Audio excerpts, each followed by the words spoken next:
তুই এখানে?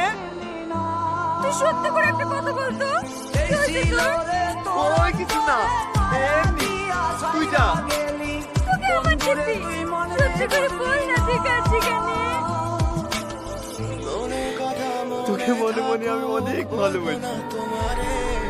হয়তো আমাদের বন্ধুত্বের জমকাটা নষ্ট হয়ে যাবে বলি সাহস করে দেখি ভালোবাসি কথাটা বলতে পারি। কিন্তু আজ থেকে অধিকারের হতে দেখে অনেক কষ্ট হচ্ছে রে। নিজেকে ধরে রাখতে পারি।